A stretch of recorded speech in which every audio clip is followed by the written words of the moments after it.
Right now, I'm in Cyprus. My family and I came here on the second day of the war because we felt it was just not safe to stay in Israel.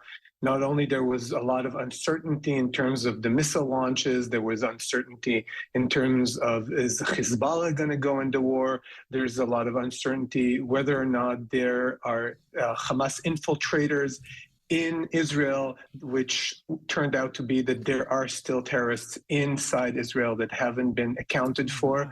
And I just can't feel safe at home. No. Let's go back to that awful day on the 7th. Now, one of the first things that Bibi Netanyahu said is that we will exact revenge.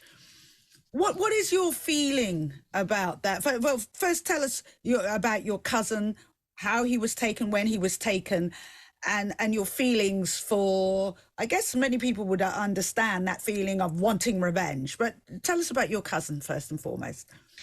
Sure. So first of all, thank you for having me and letting me speak on behalf of my cousin, who can't speak right now because he's being held hostage in Gaza. On that day, on the 7th, at 6:30 in the morning, the sirens went off. Everybody in my cousin's kibbutz, all of my mother's family, ran into the bomb shelters, which is a drill there. It's almost a routine there. And very soon after, they got word that there are infiltrators trying to get into the kibbutz. He was a part of the emergency squad, which are civilians from the kibbutz that have to put their lives on the line and go out and guard.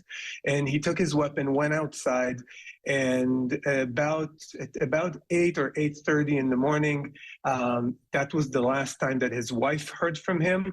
They were paired up. There were 8 people. They were paired up, and him and his brother-in-law went to one part of the kibbutz. They weren't seen by others.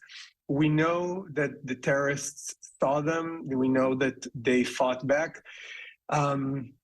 But we're not sure what happened. So right now, our hopes are high because his body hasn't been found anywhere. He's not in any of the Israeli hospitals, and his phone was traced to Gaza. So we're keeping our hopes up that he is alive, possibly injured, but that there was a point for them to kidnap him and take him back with them.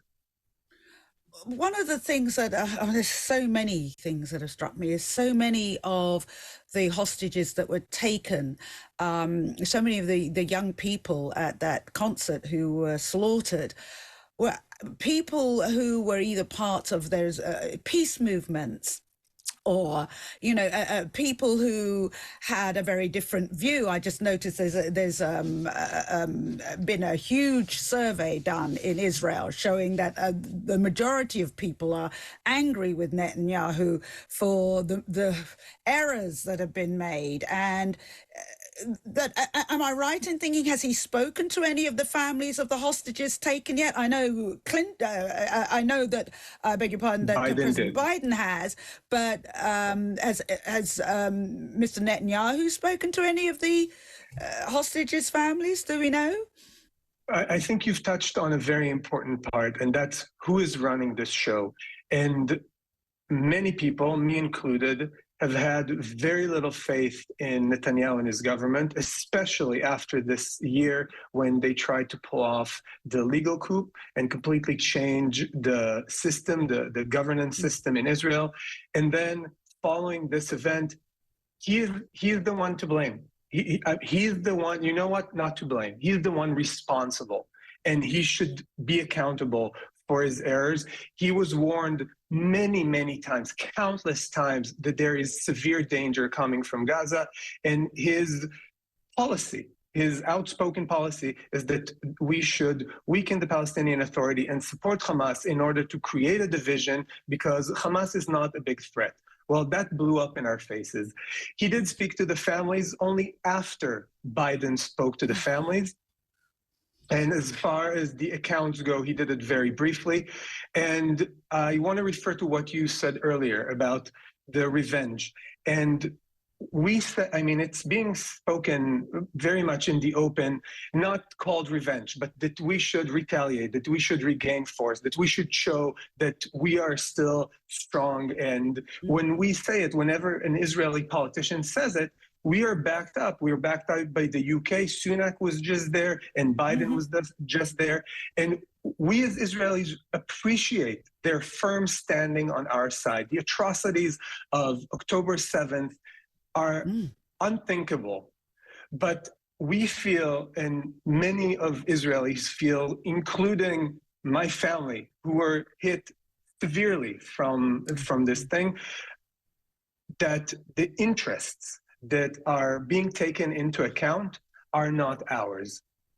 At this point, it's very clear that there's an interest of the government to create a long-lasting war, to distance itself from this catastrophe, because as long as the war prolongs, nobody's going to change the government, and then there's just a longer time between this event until the end of the war.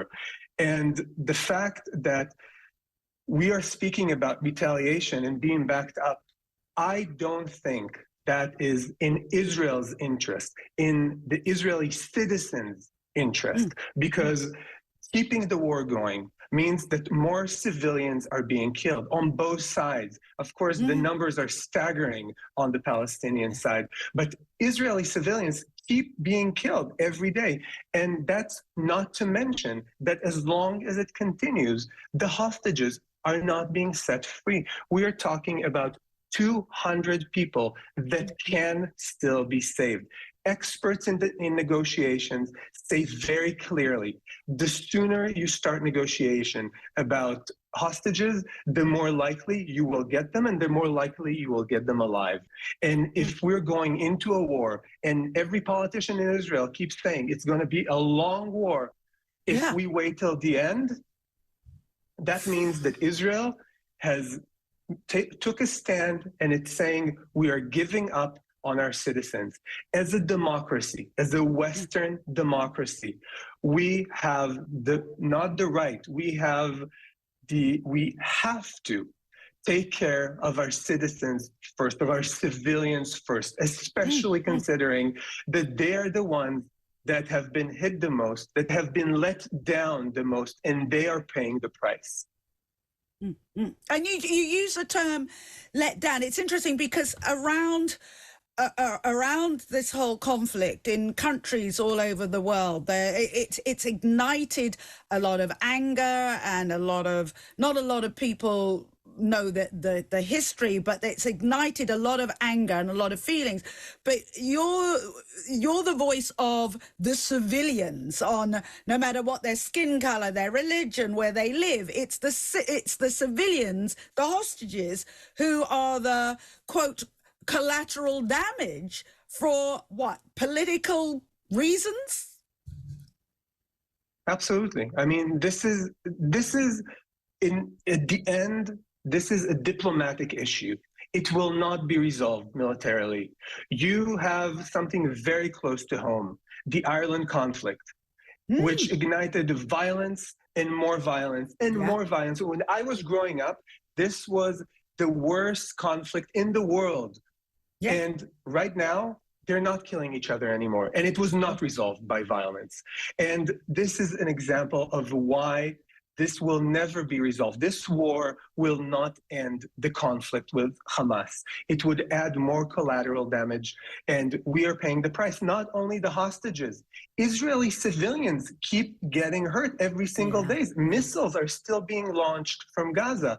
And all the young people who have been called up, people who were in advertising or in retail, young people, it would decimate a generation of Israeli youth. Right now, there are 300,000 people called to reserve duty, aside from the regular military, who is supposed to go into Gaza. And the problem is that I feel I can't even mention the worth of their lives, because they're expected to give their lives for this cause, for the war, because when there's a war, then soldiers die. So it's almost taken for granted, but I feel that every life counts. Not a single soldier should lose its life for a losing goal. This will not resolve the problem. Aside from the fact that this government really has, as far as I'm concerned, very little credibility. I mean, how is it possible that we've been through these rounds of violence over and over again for 15 years, and only now, when we're hit so hard, all of a sudden, within 2 weeks, they have a solution? Where was the solution up till now? If they had the solution, it was planned out so well, why couldn't they come up with this solution beforehand? I mean, I just don't believe them. I don't believe it will resolve the violence. If I thought this was the last war with Gaza, I would have a hard time making any claims. But it's not, because it won't. And I want to say something directly to the English public, because I hear, I follow the news. I hear what's being said. There are claims that are starting to be made that Israel is performing a second Nakba, the second expulsion of Palestinians. And this government is not helping out when our Minister of Treasury is openly talking about resettling Gaza. And I think that if you the English public, truly care about Gaza, you truly care about Palestinians, you said it well. If you hear of a civilian being killed, don't wait to hear about their ethnicity to decide if you're appalled or if you're indifferent. Because if you truly care about civilian lives, if that's your moral standing, you need to care about my life. And you need to care about my cousin going back home safely. Because Hamas has proven that it is a terrorist group, not just to Israel, inwards as well, to the Palestinians, to the Gazans. And if you only talk one-sided about the fact that Israel needs to stop the bombing, which I believe we should stop the war, because my life also counts, and the soldiers' lives count, and the Gazans' life count. And the message that should go out, and it's a message that everybody can get behind, is stop the war, get humanitarian aid to Gaza, return the hostages. And instead of playing this blame game, which is what's happening right now, I don't know how much you follow the social media, but everybody's right and everybody else is wrong. And we're trying to prove that we're best and Hamas is awful and the other side is trying to do the same. But if you have a moral standing that Hamas does not represent the Gazan people, so you should have the same moral standing, that my government doesn't represent the civilians of Israel, and we have the same right to live freely and without threats. And that's Udi, why a calling out, one last word, I'm sorry, calling out to stop the war and stop the death of all sides could combine our forces and really influence our governments to put pressure to stop the killing.